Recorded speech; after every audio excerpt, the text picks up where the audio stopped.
Hello and welcome to the Inferno. We are on episode 41. Tonight's topic is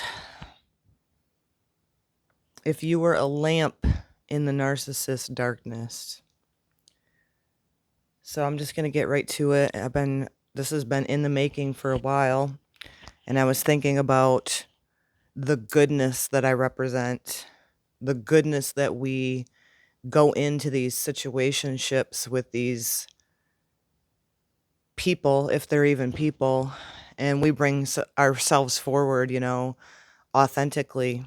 We have a radiance above us, a radiance within us of purity, of genuine feelings, genuine vulnerability.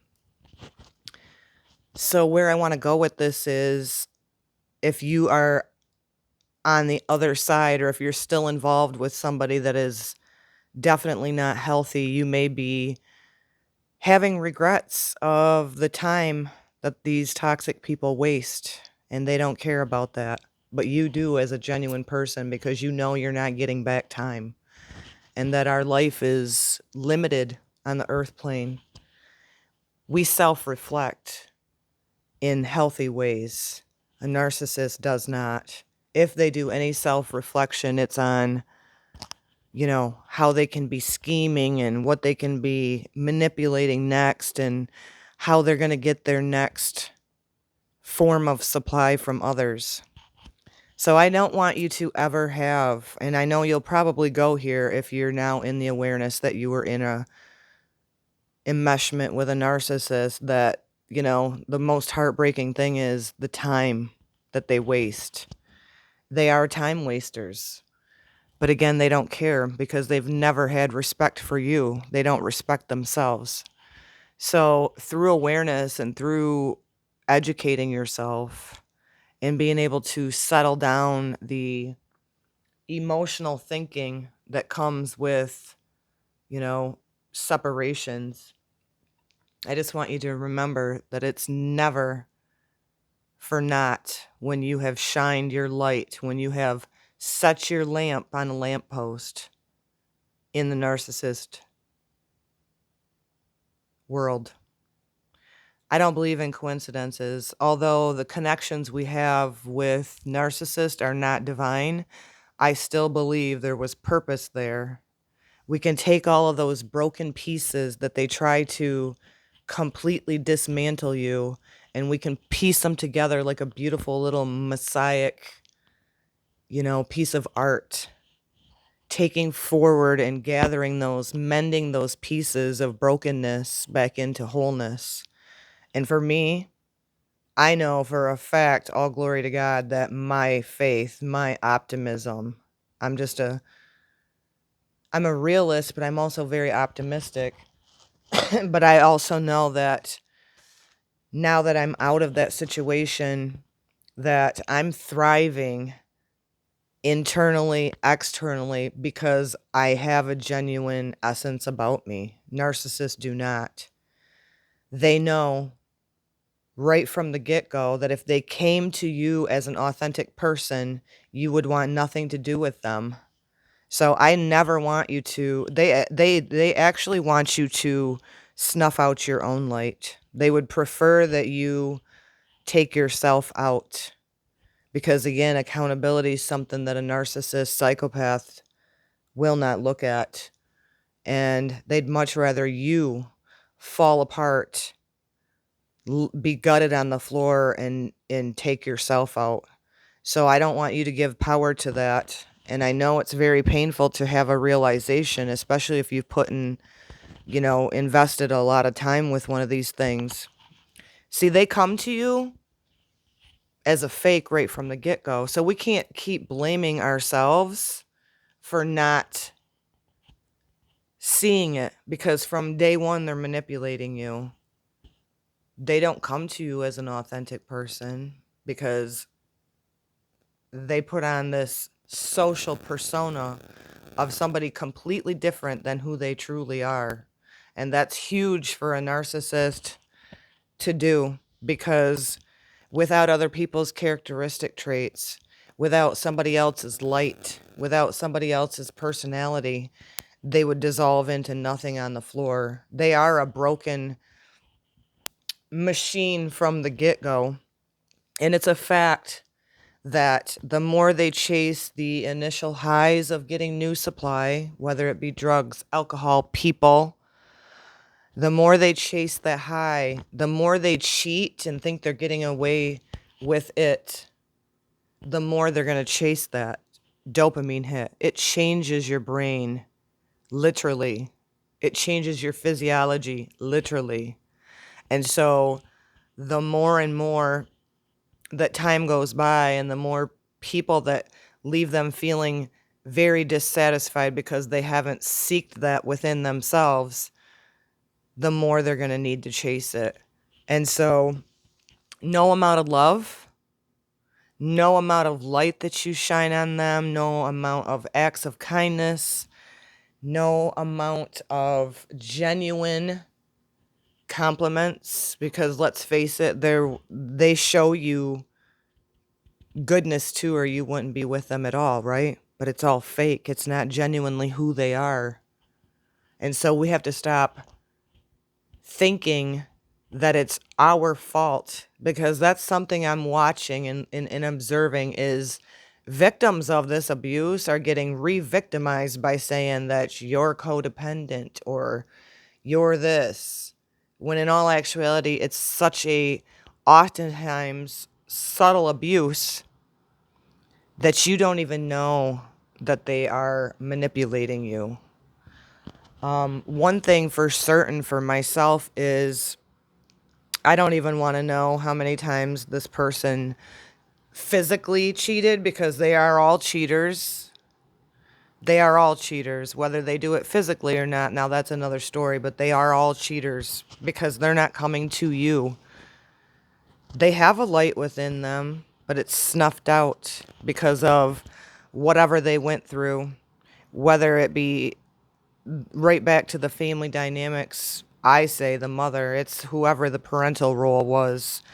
And it could have been a grandmother, but it's a maternal, because there's abuse in many forms. And I say this on my channel that it ain't just the abuse that we're accustomed to. It's abuse of over idolizing your child, giving super praise to your child. And I know for a fact that's what I witnessed in my own. And you'll know too, with a narcissist, they know what to do to manipulate you. As an empath, of a salt of the earth type person, I gotta let my kitty in. Give me 1 second.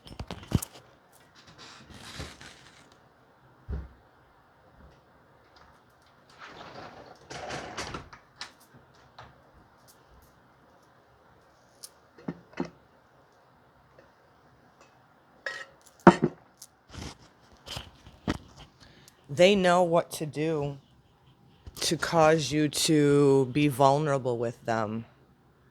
They know what to do to make you start trusting them. And they'll share oftentimes, I was reflecting on this particular one that I was entrapped by, that used my life, that used my life force energy, that stole my characteristic traits. But let me just digress here. No matter how many characteristic traits they sponge off other people, it's not genuinely who they are. They can use it in a social setting of their social persona, but it's not genuinely who they are.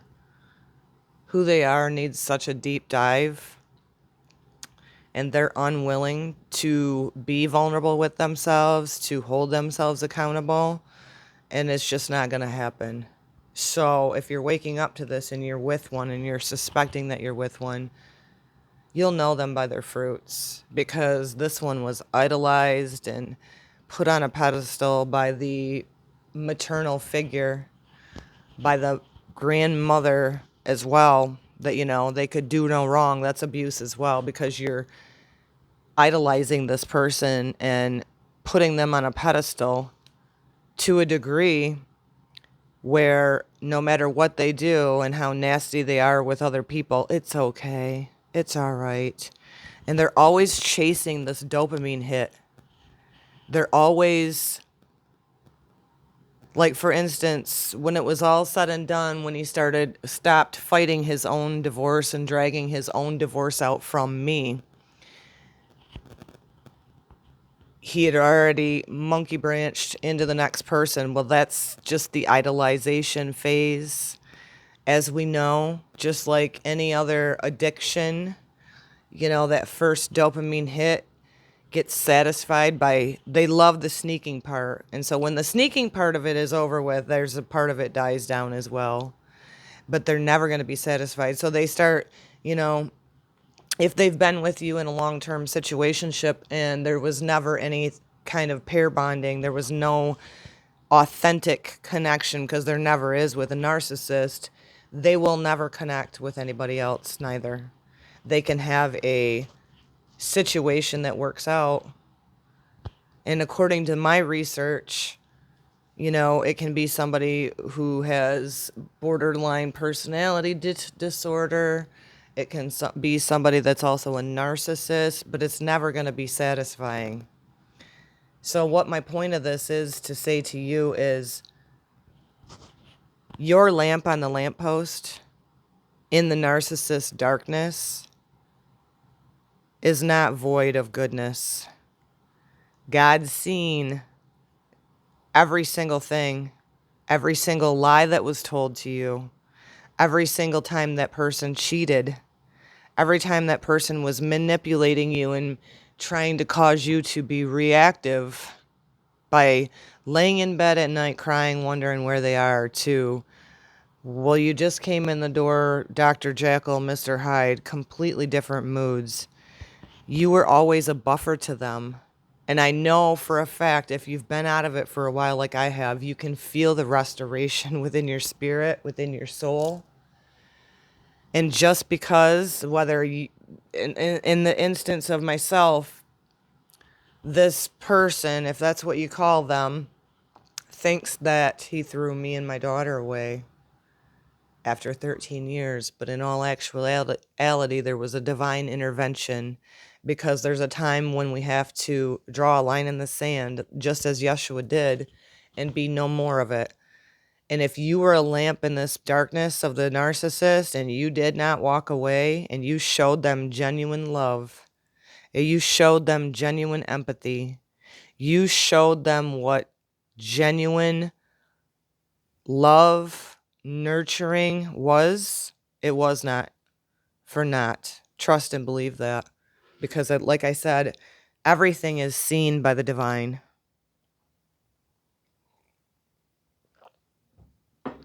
No longer do you have to be in remorse and regret of, and I say this to myself too. Would I do anything different? Absolutely. Absolutely. There were red flags from the beginning that I did not see with clarity, whether this be, this person was bouncing straight from his mommy's home, had no vehicle. I look back at it now and go, what the fuck was I even doing entertaining this thing to begin with? But if you've been entrapped with a narcissist, you know how easily that can be done, because when they come at you in that fake social persona that they are, and they're really just, you know, making you feel like your time is appreciated, like they want to spend time with you. Again, they're in their idealization phase too in the beginning. So in their sick, twisted ass minds, they really do think, and I did an episode on this, go back and listen, on in the beginning, they actually do think you're the one. You are the one, and so is the next one, and so is the back burner, and so is the side piece at work. Everybody's the one. Whoever's giving them and filling their empty vessels with attention, adoration, praise, time, services of sex, they truly are parasitic. But back to the trauma and how they absolutely know exactly what they're doing. They will share things of their childhood, if it's even true. to make you feel vulnerable enough to trust them and come forward with your, wounds, because we all have them. I remember this one used to say that mama quit paying his whatever while he was in college and had to be homeless and had to make his way home. I heard stories of daddy locked me in the bedroom with the heat full blast. Just all of these very, what I would believe as an empath, you as an empath would think like, wow, the locking the person in the bedroom with the heat full blast seems like pretty brutal. But you can't trust anything that a narcissist says. Nothing.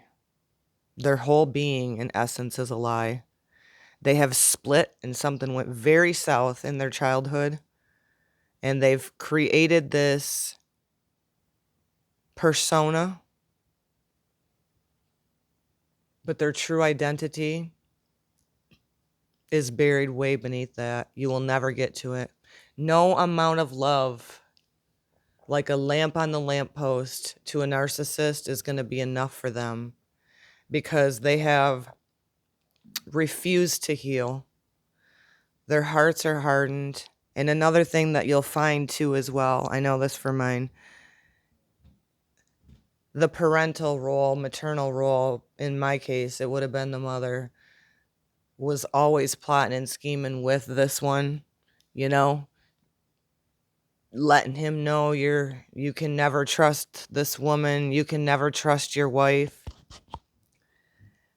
They have a way of, that mama created a performance, a love based off performance.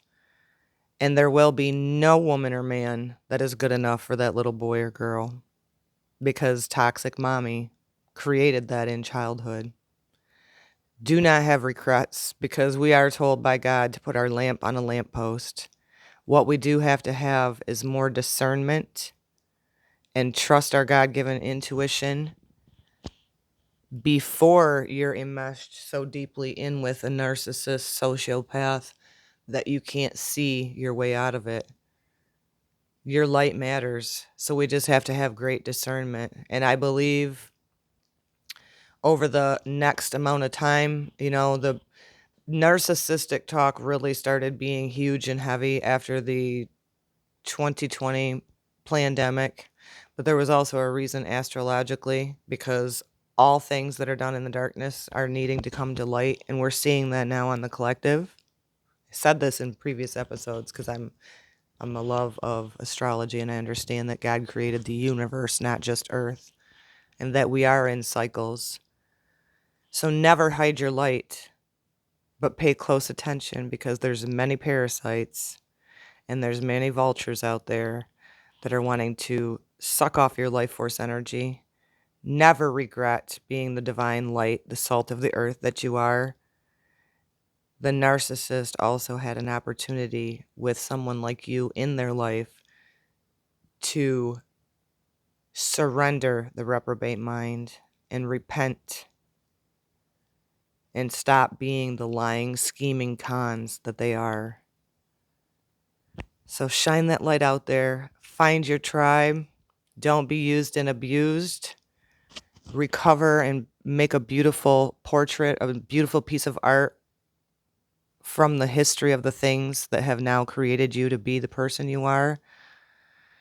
And I believe more than ever, 2025, it's important for us all to not hide our lights under a basket, but also to have healthy fucking boundaries. Much love to you guys. Hope this was helpful. Please do like, comment, subscribe. Till the next time, Shalom.